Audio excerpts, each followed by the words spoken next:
కందుల Durgesh comments. Budget అంశాలపై చర్చించడం జరిగింది. సీఎంతో జరగనున్న సమీక్షా సమావేశంలో ఏ అంశాలు ప్రస్తావించాలన్న దానిపై చర్చించాం. నూతన కలెక్టర్ సాయికాంత్ వర్మ ఆధ్వర్యంలో మరింత అభివృద్ధి సాధించాలని కోరుకుంటున్నాం. అభివృద్ధి కార్యక్రమాలకు నిధులు కేటాయిస్తున్నాం. వాటిని ప్రజల్లోకి తీసుకువెళ్లాలనుకుంటున్నాం. సంక్షేమ కార్యక్రమాలపై ప్రజల్లో సంతృప్తి వ్యక్తమవుతోంది. ప్రత్యక్ష దేవాలయం అసెంబ్లీ సాక్షిగా పవన్ కళ్యాణ్ గారు స్పష్టంగా చెప్పారు, ఆంధ్రులకు ఏకైక రాజధాని అమరావతి. ఈ అమరావతిని ఏకైక రాజధానిగా ప్రకటించడానికి తీర్మానం చేసే విషయంలో జనసేన పార్టీ చాలా కీలకంగా ఉంది. బిగినింగ్ నుంచి ఇవాళ వరకు కూడా ఈ తీర్మానం చేసి పంపాం. అక్కడ పార్లమెంట్లో ముజువాణి ఓటుతోటి బిల్లు పాస్ అయింది. దీని మీద హర్షం వ్యక్తం చేసి పవన్ కళ్యాణ్ గారు పెద్ద ఆర్టికల్ మీ పేపర్లు అన్నింటిలోనూ వచ్చింది ఆయన చెప్పినటువంటి మాట. ఇంక ఏ రకంగా చెప్తాడు ఆయన అంబటి రాంబాబు గారు? వాళ్ళకి ఏంటంటే మెదడు దెబ్బతింది. వాళ్ళకి ఏదో అంటారు కదా, చాలామంది సరదాగా మాట్లాడకుండా చిప్ దెబ్బతిందా అంటారు కదా, అలాగా వాళ్ళు మూవీ గన్నా మావి గన్నో ఏదో మావి జగన్ లాగా ఏదో మాయ చేశారు. ఆ మాయకి ప్రజలందరూ కూడా వాళ్ళని విపరీతంగా ట్రోల్ చేస్తున్నారు. ఒక్కసారి అంబటి రాంబాబు గారిని కానీ ఆ నాయకుల్ని కానీ నేను ఒకటే కోరుతున్నాను, మీకు సోషల్ మీడియాలో వస్తున్నటువంటి ఆ ట్రోలింగ్లు చూసి సిగ్గు తెచ్చుకోండి. కనీసం మిమ్మల్ని పచ్చి బూతులతో తిడుతున్నారు ప్రజలు మీరు మాట్లాడే మాటలకి.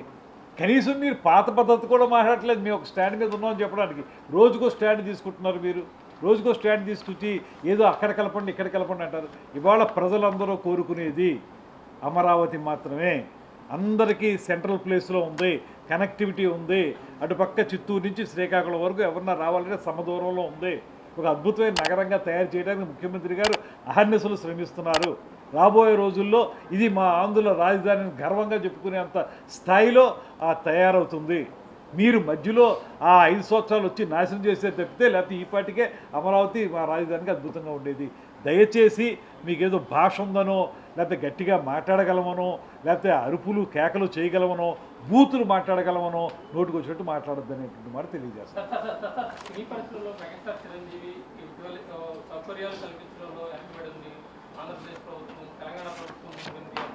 కానీ మీరు కూడా మీ వాళ్ళలో కూడా కూటమి నేతల్లో కూడా 24 గంటల్లో సినిమా తీసే వాళ్ళు కూడా చాలా మంది ఉన్నారు. సినీ పరిస్థితుల కన్నా ఇప్పుడన్నా ఒక అమరావతి రాజధాని అయింది, వాళ్ళ సౌకర్యాలు కల్పించే విషయంలో అడుగులు ముందుకేసే అవకాశం ఉందా? అసలు మన రాష్ట్రంలో లొకేషన్స్ని కొట్టే లొకేషన్స్ ఎక్కడా లేవండి వేరే రాష్ట్రాల్లో. ఇవాళ కూడా షూటింగ్లు మన దగ్గర ఎక్కువ జరుగుతున్నాయి. మేము సినిమా పరిశ్రమ వాళ్ళని కూడా కోరేది ఏంటంటే, షూటింగ్లు బాగానే చేస్తున్నారు ఇక్కడ, కానీ మౌలిక సదుపాయాల కల్పనలో మీరు వచ్చి ఇక్కడ స్టూడియోలు నిర్మిస్తే మీకు సహకరించడానికి మేము సిద్ధంగా ఉన్నాం. మేము భూములు ఇస్తాం, మీరు అక్కడ నిర్మించండి. మేము వైజాగ్లో ఇచ్చాం, ఏం జరిగింది? ఇప్పుడు తిరుపతిలో ఇవ్వడానికి సిద్ధంగా ఉన్నాం, అమరావతిలో ఇవ్వడానికి సిద్ధంగా ఉన్నాం.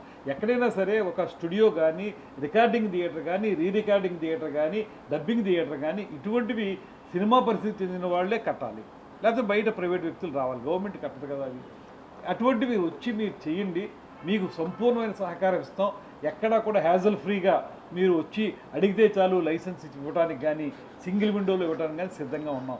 రండి, వచ్చి నిర్మించండి, ఇక్కడ డెవలప్ చేయండి. మిమ్మల్ని పూర్తిగా సహకరించడానికి ప్రభుత్వం సిద్ధంగా ఉంది.